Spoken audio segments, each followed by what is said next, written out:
अंधेरी रात का अंधेरा, एक सुनसान सड़क और एक परिवार की गाड़ी, यह था इस रहस्यमय कहानी का तीसरा सदस्य। आलोक, उनकी पत्नी शालिनी और छोटे बच्चे रोहन के साथ वे अपने नए घर की ओर बढ़ रहे थे। उनकी खुशियां और उम्मीदें साथ थीं, लेकिन किस्मत ने उनके लिए कुछ और ही सोचा था।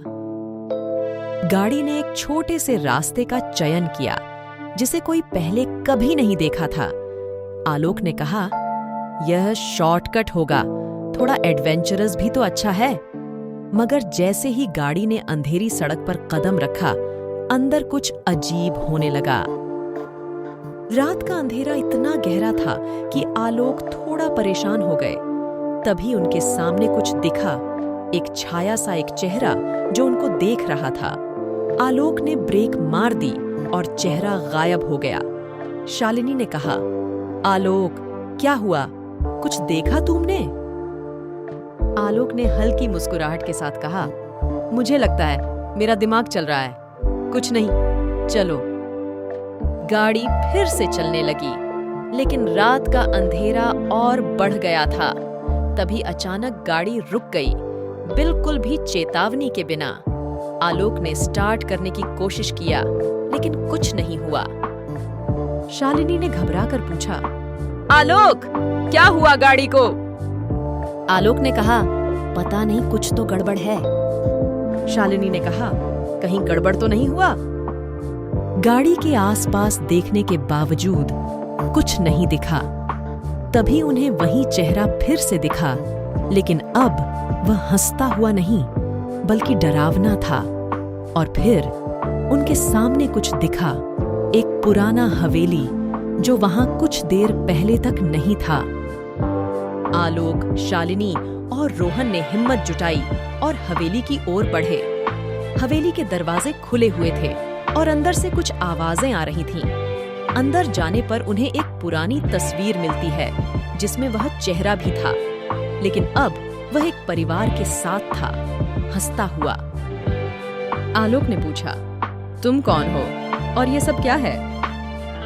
उनका कहना था कि वह एक भटकती आत्मा था जो इस हवेली में अकेला था। वह आलोक के परिवार को अपने साथ रहने की धमकी दे रहा था। पर क्यों? यह सस्पेंस का पल था।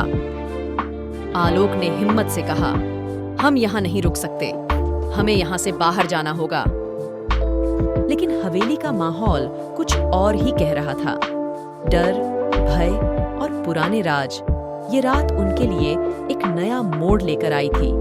क्या होगा अब? क्या वह चेहरा सच में भूत था या कुछ और था? ये राज खुलेगा जब आलोक, शालिनी और रोहन इस हवेली के राज को सुलझाने के लिए कदम बढ़ाएंगे। हवेली के भीतर उन्होंने एक पुरानी तस्वीर के साथ एक गुमनाम कमरा खोजा। तस्वीर में उनकी गाड़ी और वही चेहरा थे जो अब एक मुसीबत में था। वह चेहरा बता रहा था कि उसकी मौत गाड़ी से हुई थी और वह अब इस हवेली में फंसा हुआ था। आलोक और शालिनी ने उससे पूछा, तुम्हें शांति नहीं मिली है? वह दरवाजे की ओर इशारा करते हुए बोला, मेरी आत्मा शांति की तलाश कर रही है, लेकिन मैं इस हवेली से बाहर नहीं जा सकता। उसने बताया कि वह इस सड़क पर बहुत सालों से बटोर रहा है, लेकिन कोई भी उसकी मदद नहीं कर सका। वह आलोक के परिवार को अपनी मदद करने के लिए उनके साथ रहने का प्रस्ताव दे रहा था। आलोक ने सोचा और फिर उसने कहा, हम तुम्हारी मदद करेंगे, लेकिन हमें यहाँ से जाना होगा। चेहरा एक समझदार अंदाज में हंसता हुआ बोला, मुझे यकीन है कि तुम्हारी मदद से मैं आत्मा को शांति पा सकता हूँ, लेकिन यह हवेली मुझसे बाहर नहीं जा सकती। तुम्हें यहाँ से निकलने का कोई तरीका नहीं है। शालिनी ने आलोक से कहा, हमें इसे शांति देना होगा, फिर यह हवेली हमें छोड़ देगी। उन्होंने एक पूजा का आयोजन किया और उन्होंने चेहरे की आत्मा को शांति दी। अचानक हवेली की माहौल में एक अद्भुत बदलाव हुआ। चेहरा हंसता हुआ बोला, धन्यवाद, अब मैं शांति पालूंगा, और हाँ, यह हवेली तुम्हें बाहर निकालने के लिए तैयार है। फिर हवेली के दरवाजे खुल गए वे वही रास्ता लेकर बाहर निकले जिस पर वे आए थे। एक बार फिर अंधेरी सड़क पर गाड़ी चलने लगी, लेकिन इस बार उनके चेहरे पर शांति थी और रात की राज खत्म हो गई थी। इसके बाद वे कभी भी वह अजीब सा चेहरा भूल नहीं सकते थे, लेकिन उन्होंने इसे एक अजीब और रहस्यमय कहानी में बदल दिया था, जो उनके जीवन में हमेशा के लिए बस गई।